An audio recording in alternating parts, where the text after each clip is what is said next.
जी sir. जी sir.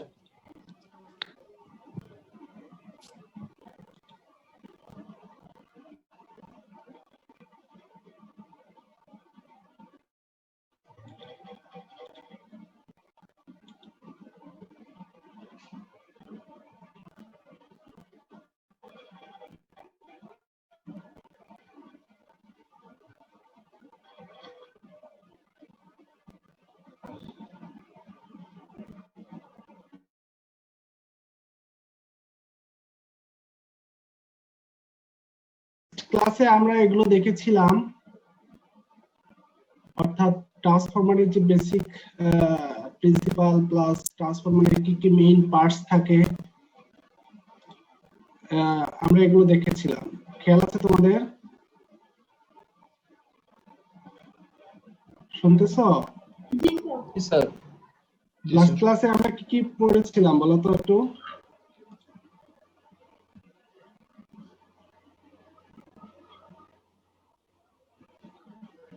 খেয়াল আছে সবার? আচ্ছা, আমার কম্পিউটারে একটু আজকে সমস্যা দেখাচ্ছে, একটু কষ্ট হবে। লাস্ট ক্লাসে আমরা ট্রান্সফরমার বেসিক প্রিন্সিপাল দেখছিলাম, তাই না? জি স্যার। আর হচ্ছে যে এর মধ্যে কি কি মেইন পার্টস থাকে এগুলো দেখেছিলাম। তারপরে হচ্ছে তোমার ভোল্টেজ ট্রান্সফরমেশন রেশিও কি জিনিস, সেকেন্ডারি উইন্ডিং টার্ন সংখ্যা, প্রাইমারি টার্ন সংখ্যা, এর উপর কিভাবে ভোল্টেজ ডিপেন্ড করে, আমরা এগুলো দেখেছিলাম। বিভিন্ন টাইপের ট্রান্সফরমার নিয়েও কথা বলেছি। ট্রান্সফরমারের যে ইএমএফ ইকুয়েশন এগুলো দেখানো হয়ে গেছে। লাস্ট এখানে শেষ করেছিলাম, তাই না? জি স্যার। এক রোল আছে, এক রোল। Yes, sir. লাস্ট কি আমরা এখানে এই পর্যন্ত পড়ছিলাম, তাই না? Yes, sir. Voltage transformation ratio পর্যন্ত করা হয়েছে। এগুলো পড়ছিলা? স্লাইড দেওয়া হয় নাই তো, যা তুলছিলাম তাই এগুলো হচ্ছে বই থেকে একটু পড়তে হবে। বিএল থেকে যার বই বলেছিলাম, বিএল থেকে যার বই থেকে দেখবা। বই তো খোলা রেখে আসছি। স্যার বই তো নিয়ে আসি নাই। পিডিএফ নাই তোমার কাছে? পিডিএফ কালেক্ট করবা। তো দেখো, লাস্ট ক্লাস ছিল এই পর্যন্ত। তো এখন আমরা আসলে ট্রান্সফরমারের মধ্যে বেসিক্যালি যে কাজটা করি সেটা হচ্ছে ইনপুটে একটা ভোল্টেজ অ্যাপ্লাই করি, যেটা হচ্ছে V1। এই V1 অ্যাপ্লাই করার কারণে আমাদের একটা কারেন্ট তৈরি হয়। সেটা আমার কম্পিউটারে দেখা যাচ্ছে না।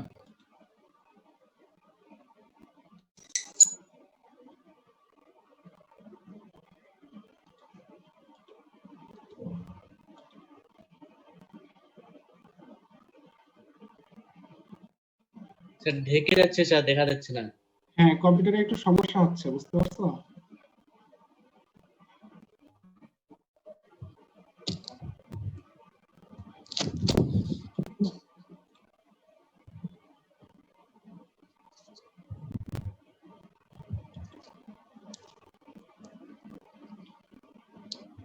তো আমরা যখন প্রাইমারিতে একটা ভোল্টেজ অ্যাপ্লাই করব V1, তার কারণে একটা কারেন্ট তৈরি হবে, সেটা হচ্ছে কি বলো? I1 I1 কারেন্ট তৈরি হবে। সেই I1 কারেন্টের কারণে এখানে কি তৈরি হবে? একটা রোটেটিং ম্যাগনেটিক ফ্লাক্স তৈরি হবে। ঠিক আছে? জি স্যার। জি স্যার। অর্থাৎ V1 ভোল্টেজ অ্যাপ্লাই করার কারণে I1 কারেন্ট তৈরি হবে। সেই I1 কারেন্টটা যেহেতু অল্টারনেটিং কারেন্ট, কাজেই আমরা একটা রোটেটিং ফ্লাক্স পাবো।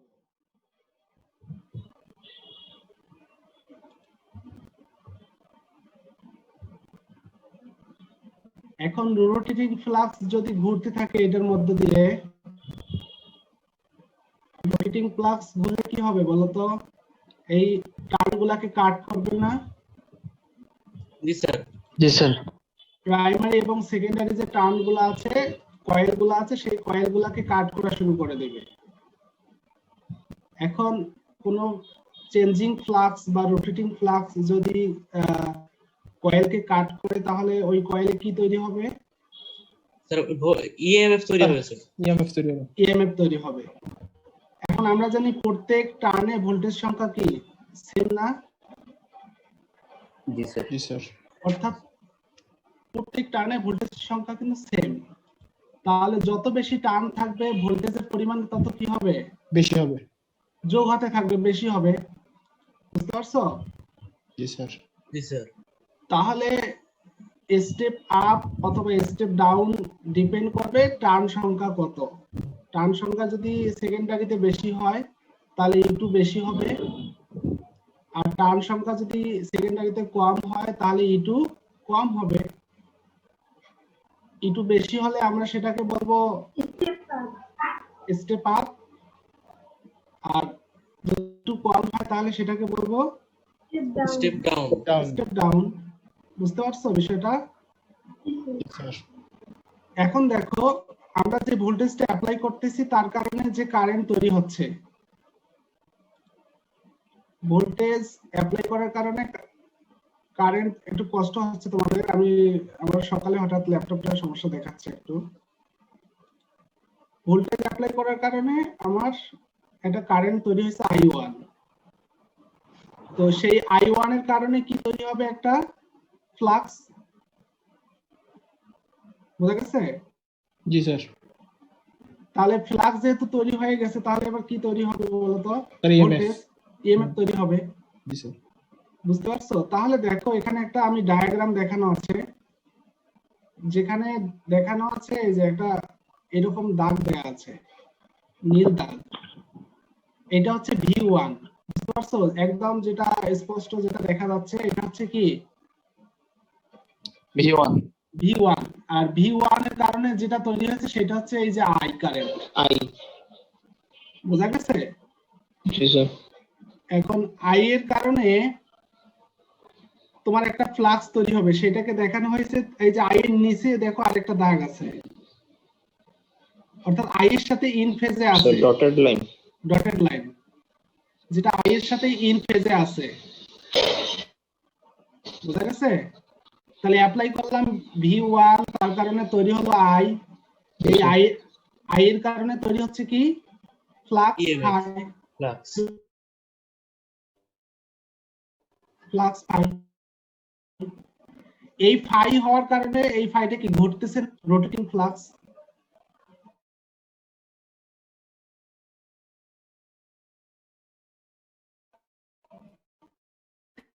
তার কারণে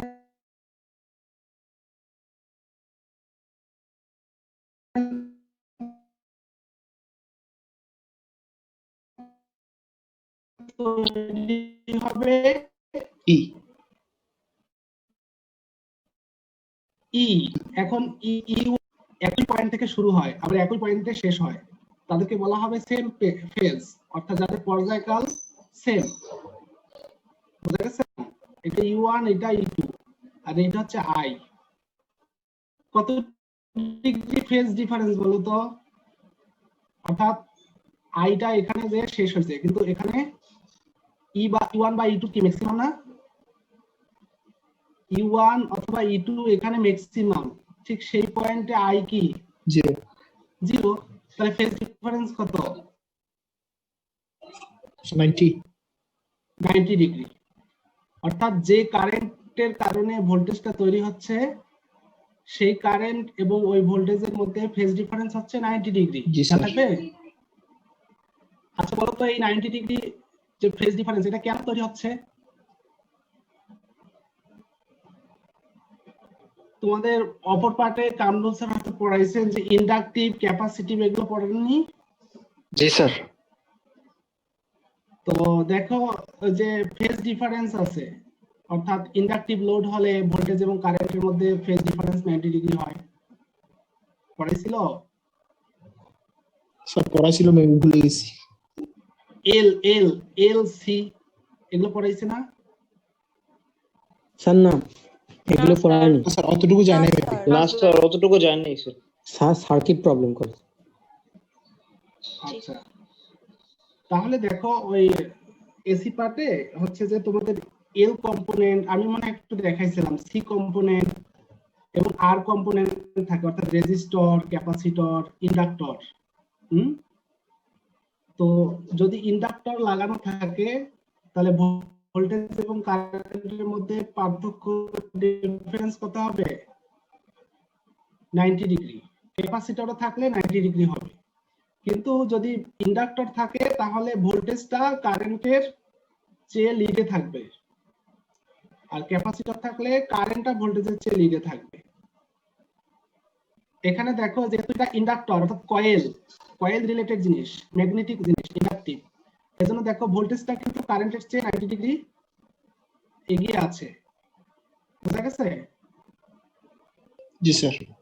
এটা হচ্ছে কারেন্ট আর এটা হচ্ছে ভোল্টেজ। ভোল্টেজ এবং কারেন্টের মধ্যে যে ফেজ ডিফারেন্স সেটা 90 ডিগ্রি, কিন্তু এখানে ভোল্টেজটা কারেন্টের চেয়ে এগিয়ে আছে। বুঝা গেছে? তো জাস্ট বুঝে রাখো যে কেন আসলে ফেজ ডিফারেন্সটা হলো। ফেজ ডিফারেন্স তখনই হবে যখন সিস্টেমের মধ্যে কি থাকবে, ইন্ডাকটিভ জিনিসপত্র থাকবে অথবা ক্যাপাসিটিভ জিনিসপত্র থাকবে। হ্যাঁ, বুঝা গেছে? অর্থাৎ এটা তো একটা ম্যাগনেটিক কোর, এটা কি বলতো? ম্যাগনেটিক কোরে ইন্ডাক্টর থাকে, অর্থাৎ ম্যাগনেটিক কোর ইন্ডাকটিভ হিসেবে কাজ করে। এজন্য এখানে কোনো ভোল্টেজ অ্যাপ্লাই করলে তার কারণে যে কারেন্ট তৈরি হয় বা ওই কারেন্টের কারণে আবার যে ভোল্টেজ তৈরি হয় তাদের মধ্যে ফেজ ডিফারেন্স তৈরি হয় 90 ডিগ্রি করে। বুঝা গেছে? জি স্যার। 5 রুল আছে 5। জি স্যার। বুঝছো? জি স্যার। তাহলে দেখো আমরা এখন তাহলে এটা তো বুঝালাম, জাস্ট ওই কথাগুলো এখানে আছে। এখন একটা ট্রান্সফরমার নো লোড মানে কি বলতো? সয়রল আছো? 6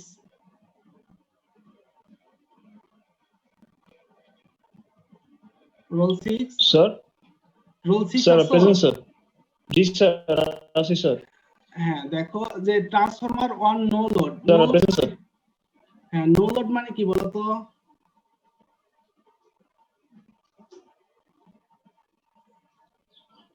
স্যার কোন মানে স্যার কোন ক্যাপাস কন্ডাক্টেন্স থাকবে না।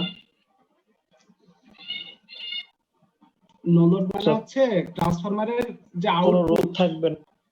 আউটপুটে কোনো কিছু লাগানো থাকবে না। হ্যাঁ। লোড মানে হচ্ছে আমাদের বাসাবাড়ির যে হোম অ্যাপ্লায়েন্স গুলা, তো আমরা এগুলো ট্রান্সফরমারের আউটপুট থেকে নেই। হ্যাঁ। অর্থাৎ ট্রান্সফরমারটা যেমন মনে করো সাপোজ শেষ রাতের দিকে শুধু ফ্যান ঘুরে, যদি সব ফ্যান গুলো অফ করে দেওয়া যায় তাহলে ট্রান্সফরমার থেকে কোনো লোড থাকবে না স্যার। না স্যার। অর্থাৎ আমরা যদি কোনো লোড ইউজ না করি তাহলে ট্রান্সফরমারের আউটপুট থেকে কোনো পাওয়ার মানে ট্রান্সফার হবে না, অর্থাৎ পাওয়ারটা কিছুই কাজে লাগবে না এমনিতেই। তো সেই অবস্থাটাকে বলা হয় নো লোড কন্ডিশন। তো নো লোড মানে কি? কোনো কারেন্ট ইউজ হচ্ছে বাসা বাড়িতে? না স্যার। হ্যাঁ স্যার। নো লোড মানে কোনো কিছুই আমরা ইউজ করতেছি না, কাজেই কারেন্ট কি হওয়ার কথা? জিরো হওয়ার কথা না? জি জি স্যার। স্যার। অর্থাৎ ট্রান্সফরমারের আউটপুট থেকে যদি আমরা কোনো কিছু ইউজ না করি, অর্থাৎ নো লোড অবস্থায় থাকে, তখন আমরা সাধারণতভাবে চিন্তা করি যে আমাদের বাসায় মানে ট্রান্সফরমারে কোনো তোমার হচ্ছে যে খরচ হবে না, বিদ্যুৎ খরচ হবে না, কিন্তু তবুও একটা আমার পাওয়ার লস্ট হয়ে যায়। আমরা মনে করি যে কোনো লোড নাই, কাজেই ট্রান্সফরমারে কোনো পাওয়ার লস হবে না, কিন্তু তবুও একটা লস হয়ে যায়। বলো তো কেন হয়? স্যার বিদ্যুৎটা তো স্যার মানে স্টেপ বাই স্টেপ মানে সবকিছু ভাগ হতে থাকছে, আবার কিছু ইন্ডিকেটরও তো স্যার রয়েছে, সে কারণে হয়তো। না, ইন্ডিকেটরে আসলে লস হয় না। লসটা হয় ট্রান্সফরমারের ভেতর কি থাকে বলতো? Magnetic core. Core Core. থাকে। এখন কোরটা কি দিয়ে পেঁচানো আছে?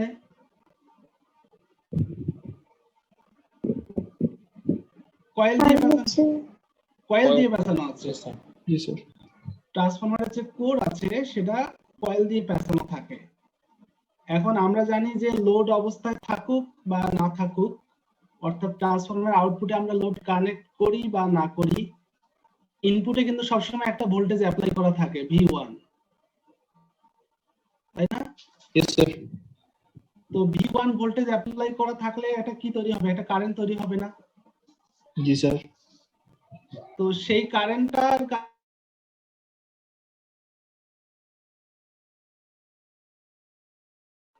উত্তর দাও।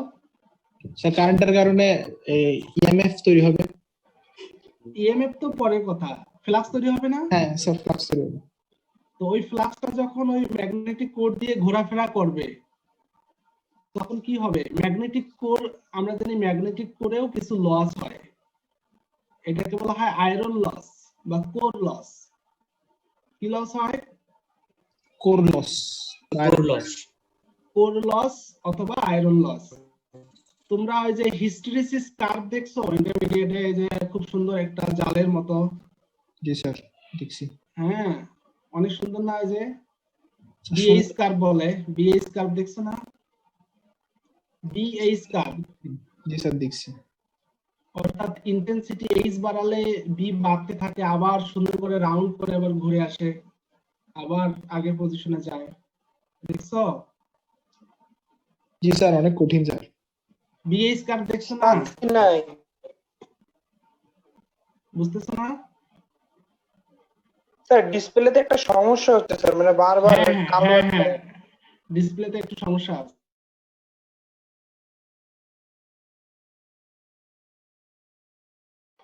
তো বিএইচ কার্ভ মানে কি?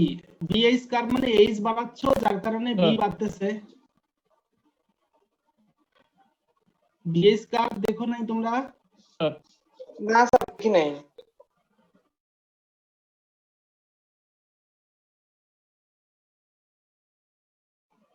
যারা আমি তোমাদের দেখাচ্ছি বিএইচ কার্ভ কি জিনিস।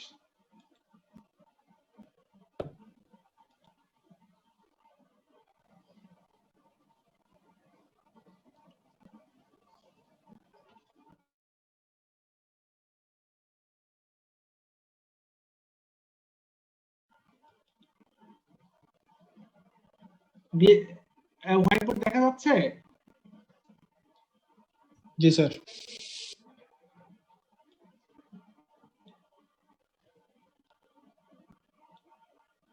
বিএইচ কার্ভ হচ্ছে অনেকটা এরকম দেখতে।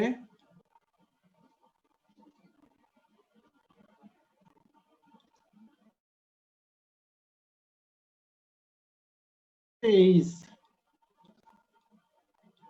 আর এটা স্যার হচ্ছে, সম্পর্ক ছিল স্যার। এটা পড়ছো না? জি স্যার, পড়ছি।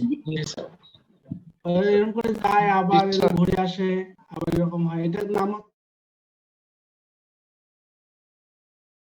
এই অংশগুলা, এইখানে ফাঁকা জায়গা না? তো এইখানে হচ্ছে ম্যাগনেটিক লস হয়, এটাকে বলা হয় হিস্টেরিসিস লস। হিস্টেরিসিস মানে হচ্ছে জড়তা। শুনো, তোমরা তো জড়তা বুঝো, যে অর্থাৎ প্রথমে বাড়ার সময় এদিক দিয়ে বাড়ছে, তাহলে কমার সময় এদিক দিয়ে কমার কথা ছিল। বুঝতেছো? স্যার আরেকবার বললে ভালো। বলতেছি এটা যখন বাড়তেছে, ক্লিয়ার শোনা যাচ্ছে না। এখন শোনা যাচ্ছে না? স্যার কথা কাটে কাটে আসছে স্যার, কোনো ক্লিয়ার কোনো কিছু বোঝা যাচ্ছে না স্যার। আর স্ক্রিন আবার ব্ল্যাক হয়ে গেছে স্যার অর্ধেক। স্যার স্ক্রিনের এক পাশ পুরো ব্ল্যাক হয়ে যাচ্ছে। না। আচ্ছা, যতটুকু দেখা যাচ্ছে একটু দেখো। বলতেছি যে এই যে বিএইচ কার্ভ, এটা যে বাড়তেছে,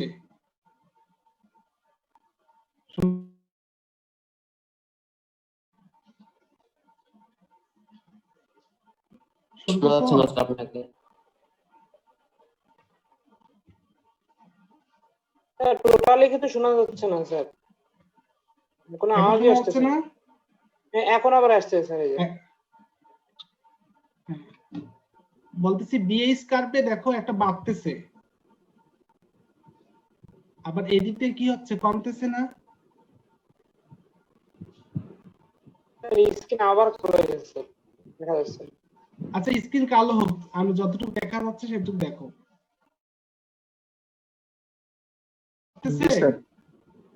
আবার কমার সময় এদিক দিয়ে কমতেছে, তাহলে এই যে মাঝে যে এই জিনিসগুলো, এটাকে বলা হয় হিস্টেরিসিস লস। অর্থাৎ অল্টারনেটিং কারেন্ট মানে কি, যেটা একটা সার্টেন সময়ে বাড়ে আবার একটা সার্টেন সময় কি হয়, কমে। কমে স্যার। অল্টারনেটিং কারেন্ট মানে যেটা সময়ের সাথে সাথে জন্য বাড়তেছে আবার পরের সময়টার জন্য কি হয়, কমতেছে। কমে যায়। তাহলে প্রথম অর্ধেকের জন্য কারেন্ট কি হবে, বাড়বে। শুনতেছো? জি স্যার শুনতেছি। প্রথম অর্ধেক সময়ে, অর্থাৎ এই যে এটা,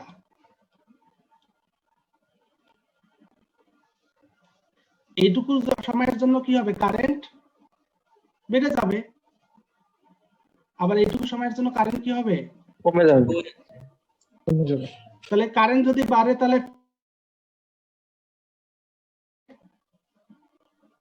স্যার কিছু শোনা যায় না তো।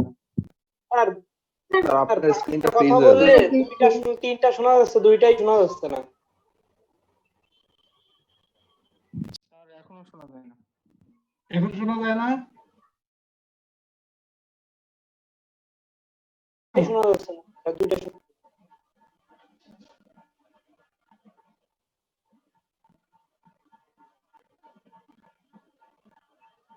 আচ্ছা একটু কষ্ট করে দেখো, নেটের সমস্যা থাকতে পারে। প্রথম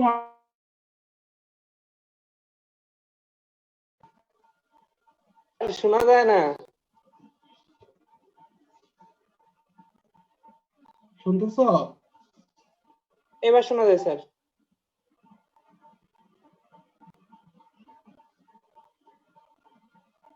শোনা স্যার অর্ধেক শোনা যায়, অর্ধেক যায় না। খুব প্রবলেম করছে স্যার। স্যার নেটের প্রবলেম সম্ভবত।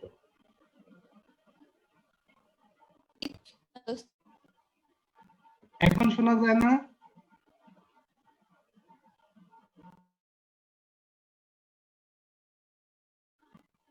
স্যার আপনার অডিওর সাথে ভিডিও সিঙ্ক করতেছে না, ভিডিও স্যার শোনা এখন যায় না শোনা- স্যার কিছু। শোনা যায় না?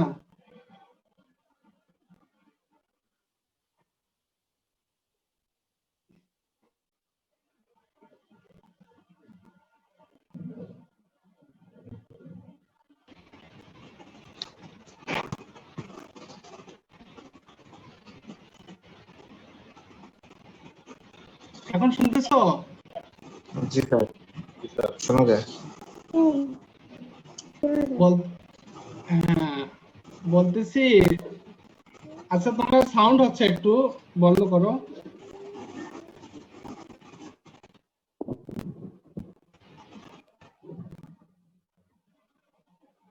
প্রথম অর্ধেক সময়ের জন্য ভোল্টেজ যেহেতু বাড়তেছে, কারেন্ট বাড়বে।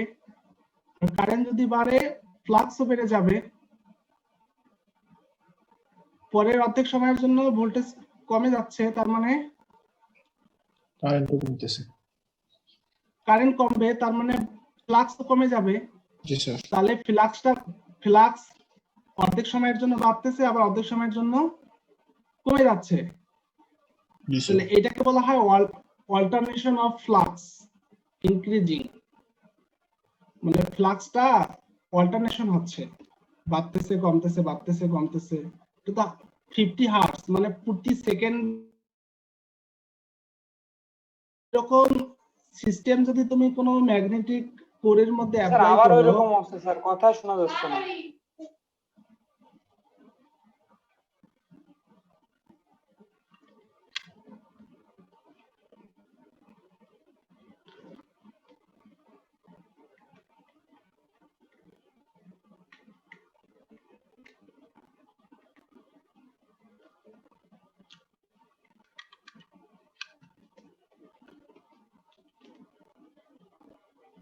এখন শোনা যাচ্ছে?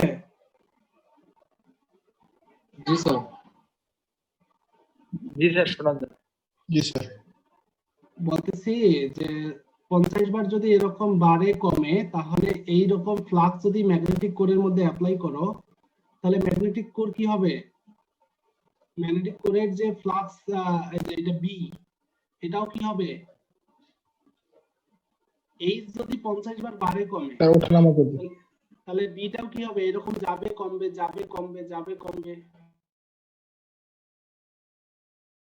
একটা জায়গা তৈরি হচ্ছে। এটাকে বলা হয় হিস্টেরিসিস লস।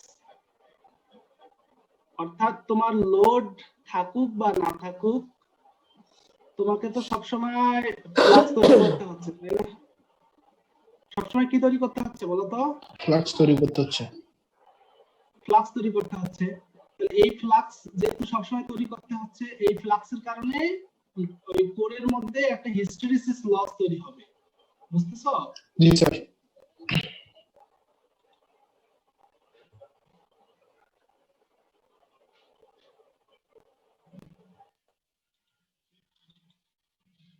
তাহলে হিস্টেরিসিস লস তৈরি হবে একটা। আরেকটা হচ্ছে শোনা যাচ্ছে না আবার। কথা ভাঙা ভাঙা আসে। স্যার শুনতে পাচ্ছি না। নেটের সমস্যা। নেট সমস্যা থাকলে স্যার কিছুই শোনা যায় না। স্যার এখন কথা অনেক স্লো আছে। কেউ মেসেজ দিয়ে স্যার বলতেছে শোনা যায় না। স্যার কিছু শোনা যাচ্ছে না। এখন শোনা যাচ্ছে?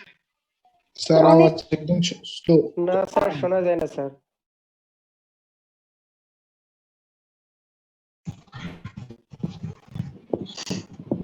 সাইডে বুঝতেছি না ঠিক মতো, এখন বোঝা যাইতেছে।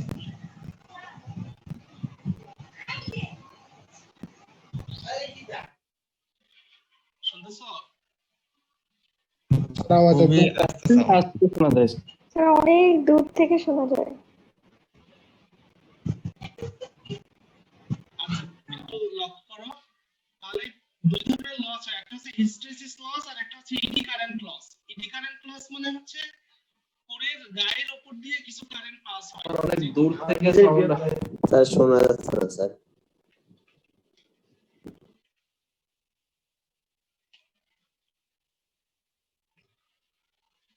মাইক্রোফোনে তো সমস্যা হওয়ার কথা না।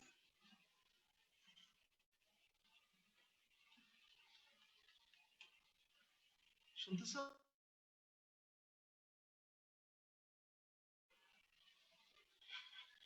শোনা যাচ্ছে এখন? অনেক দূর থেকে শোনা যাচ্ছে না? স্যার মনে হচ্ছে আপনি অনেক দূর থেকে কথা বলতেছেন। কাছে কথা বলতেছি।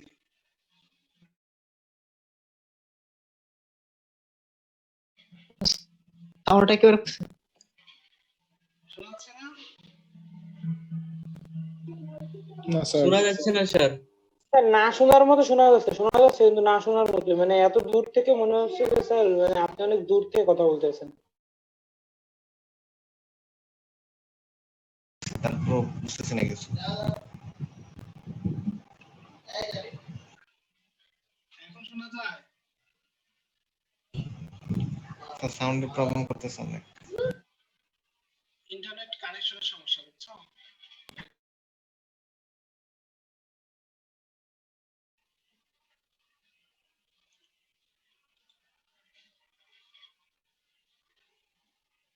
শুনতেছো এখন?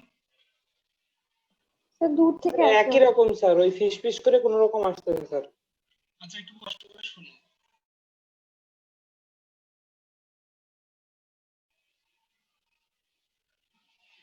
তাহলে আছে আমাদের দুই ধরনের লস, একটা হচ্ছে হিস্টেরিসিস লস আর একটা হচ্ছে ইডি কারেন্ট লস।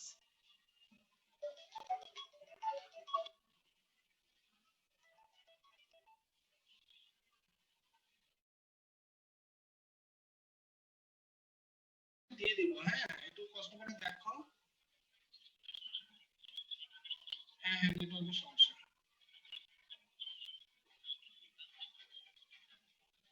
কালকে কালকে যে এই সময় ক্লাস আছে আমার,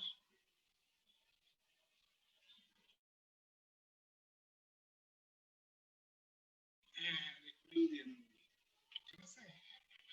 ঠিক আছে, স্যার কিছুই শোনা যায় না স্যার। একটু কষ্ট করে দেখো, তোমাদের রেকর্ডিং দিয়ে দিবনি।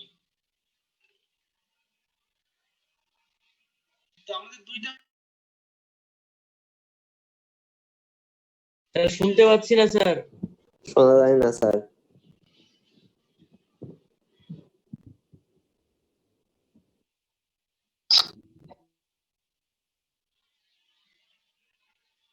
দেখো দুইটা লস, একটা হচ্ছে হিস্টেরিসিস লস আর একটা হচ্ছে এডি কারেন্ট লস। তো হিস্টেরিসিস লস মেইনলি হয় তোমার হচ্ছে ম্যাগনেটিক রিভার্সাল, অর্থাৎ ফ্লাক্স বাড়া কমার কারণে যে লস সেটা। আর এডি কারেন্ট লসটা হচ্ছে যে ম্যাগনেটিক করে যে সারফেস আছে সেখান দিয়ে একটা কারেন্ট পাস হয়, তো ওইটা আসলে কোনো কাজে লাগে না, যার কারণে ওখানে একটা small I square R loss হয় কোরের গায়ে। তো সেটাকে বলা হচ্ছে এডি কারেন্ট লস। তো এই দুইটা লস অ্যাকচুয়ালি নো লোড কন্ডিশনে হয়ে থাকে, বুঝতে পারছো? তাহলে সেটা হচ্ছে W0 B1I0 cos phi, অর্থাৎ নো লোড অবস্থায় যে লসটা হয়। তো নো লোড অবস্থায়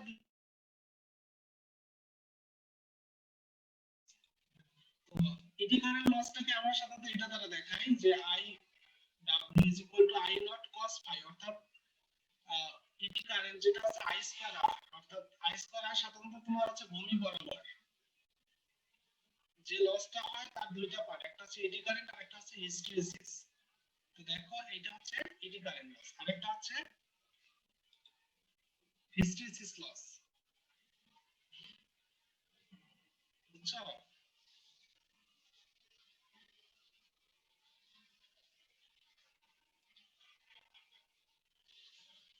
তো ট্রান্সফরমারে দুই ধরনের লস হয়, একটা হচ্ছে তোমার কোর লস আর একটা হচ্ছে কপার লস। কোর লস বের করা হয় নো লোড টেস্টের মাধ্যমে। নো লোড টেস্ট মানে আউটপুটে কোনো কিছুই থাকবে না, আর আমরা ইনপুটে কি করব, ভোল্টেজ অ্যাপ্লাই করব। ইনপুটে যখন আমরা রেটেড ভোল্টেজ অ্যাপ্লাই করব তখন এই রেটেড ভোল্টেজের কারণে এটা ম্যাক্সিমাম হচ্ছে যে ম্যাগনেটাইজ হবে। তো ম্যাক্সিমাম ম্যাগনেটাইজ হলে আমরা আয়রন লস বা কোর লসটা পারফেক্টলি বের করতে পারবো। তো ট্রান্সফরমারে এজন্য নো লোড টেস্ট করা হয় যে আসলে এর মধ্যে কতটুকু কোর লস বা আয়রন লস হয় সেটা বের করার জন্য। তো তোমরা খেয়াল রাখবা যে ওপেন সার্কিট অথবা নো লোড টেস্ট এটা অ্যাকচুয়ালি করা হয় কোর লস অথবা আয়রন লস বের করার জন্য।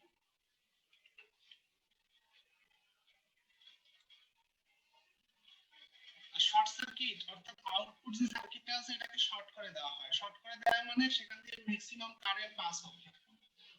তাহলে আমাদের ইনপুট সাইডে আমরা যে কাজটা করি সেটা হচ্ছে এমন একটা ভোল্টেজ অ্যাপ্লাই করি, এমন একটা ভোল্টেজ এখানে অ্যাপ্লাই করব যার কারণে কি হবে, আউটপুটে রেটেড কারেন্ট প্রবাহিত হবে। তো রেটেড কারেন্ট যদি প্রবাহিত হয়, রেটেড কারেন্ট প্রবাহিত হওয়া মানে এর মধ্যে যত আর আছে সেই আর ইনটু এই আই স্কয়ার, অর্থাৎ আই স্কয়ার আর লস বা কপার লসটা আমরা বের করতে পারব। আর শর্ট সার্কিট অথবা ইম্পিডেন্স টেস্ট এজন্যই করা হয় যে একটা ট্রান্সফরমারে কপার লস কতটুকু তা বের করা।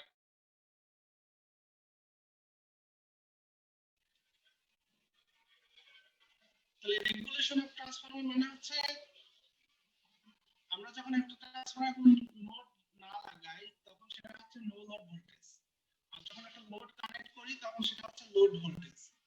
তো নো লোড অবস্থায় সাধারণত ভোল্টেজটা বেশি থাকে, আর লোড লাগানোর সঙ্গে সঙ্গে আমার ভোল্টেজটা কমে যায়। তাহলে রেগুলেশন মানে হচ্ছে no load voltage minus load অবস্থায় যে voltage divided by no load অবস্থায় যে ভোল্টেজ। তো এখানে দেখতে পাচ্ছেন যে এইটা ভোল্টেজ কিন্তু সবসময় এটার চেয়ে বেশি, কাজে রেগুলেশনটা কি হবে সবসময়, এই যে দুইটা পার্থক্য এটা তো অবশ্যই পজিটিভ হবে। পজিটিভ একটা ভোল্টেজ ডিভাইডেড ডিভাইডেড বাই একটা অনেক বড় ভোল্টেজ, এটাকে বলা হয় রেগুলেশন ডাউন। আর যদি উল্টা কাজ হয় যে এখানে নো লোড মাইনাস লোড অবস্থা voltage divided by no load না রেখে আমরা লোড অবস্থা ভোল্টেজ দিয়ে ভাগ করি, তখন আউটপুটটা বেশি হবে। এটাকে বলা হয় রেগুলেশন আপ। রেগুলেশন মানে হচ্ছে নো লোড অবস্থায় ভোল্টেজ এবং লোড অবস্থায় ভোল্টেজের যে পার্থক্য সেটা। এখন সেটা আপ হতে পারে অথবা ডাউন হতে পারে, সেটা ডিপেন্ড করবে তুমি কাকে দিয়ে ভাগ দিচ্ছ। তাহলে এফিসিয়েন্সি বের করতে চাই, আমরা জানি এফিসিয়েন্সি মানে কি, আউটপুট ভাগ ইনপুট। তাহলে আউটপুট আর ইনপুট মানে কি থাকবে, সেখানে ইনপুটের মধ্যে আউটপুট আছে প্লাস লস আছে। লস গুলোকে যদি আবার ভাগ করি, একটা আছে কপার লস আর একটা আছে আয়রন লস বা কোর লস। তাহলে এফিসিয়েন্সি মানে হচ্ছে ইনপুট, আউটপুটের বদলে ইনপুট বসালাম minus loss, input minus loss মানে কি আউটপুট, আর আউটপুট প্লাস লস মানে কি ইনপুট। তাহলে আমরা পাচ্ছি এরকম 1 মাইনাস লসেস বাই ইনপুট।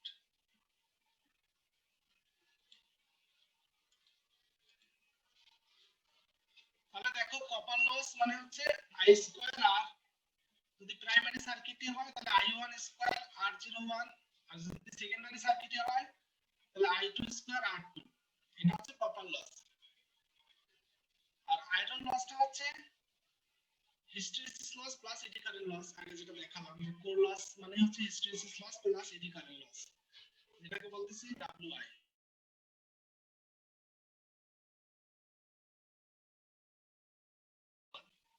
এটা হচ্ছে ইনপুট। তাহলে ইনপুট থেকে যদি লস বাদ দেই তাহলে কি পাবো, আউটপুট। তাহলে আমরা জানি এফিসিয়েন্সি মানে আউটপুট ভাগ ইনপুট। তাহলে ইনপুট মানে হচ্ছে এই যে এটা হচ্ছে প্রাইমারি ইনপুট মাইনাস লস মানে output divided by input. Loss মানে হচ্ছে আবার এই যে এটা একটা লস আর এটা একটা লস, WI আর হচ্ছে I1 স্কয়ার R01। তাহলে এটাকে যদি এখন আমরা ভাগ দেই তাহলে এরকম পাচ্ছি। তাহলে এখন দুই পাশকে ডিফারেনশিয়েট করি উইথ রেসপেক্ট টু I1, তাহলে যেটা পাবো এরকম একটা ইকুয়েশন পাবো। আমরা জানি যে ডিফারেনশিয়েশনের পর যা পাওয়া যায় সেটা ম্যাক্সিমাম তখনই হবে যখন d ইটা বাই di1 0 হবে। 0 হলে এইটার এটা সেম হয়ে যাচ্ছে ইকুয়েশন অনুযায়ী, যার কারণে আমরা পাচ্ছি যে copper loss is equal to iron loss. অর্থাৎ একটা ট্রান্সফরমারের কপার লস এবং আয়রন লস যখন সেম হবে তখন আমরা সেটাকে বলবো যে ওই ট্রান্সফরমারের এফিসিয়েন্সিটা ম্যাক্সিমাম হবে, কারণ এই কন্ডিশনটা তখনই আসে যখন এটা 0 অর্থাৎ ম্যাক্সিমাম অবস্থায়। এটা পরীক্ষার জন্য খুব ইম্পর্টেন্ট যে কপার লস এবং আয়রন লসটা যখন সেম হবে তখন এফিসিয়েন্সি ম্যাক্সিমাম হবে। আজকে এই পর্যন্তই।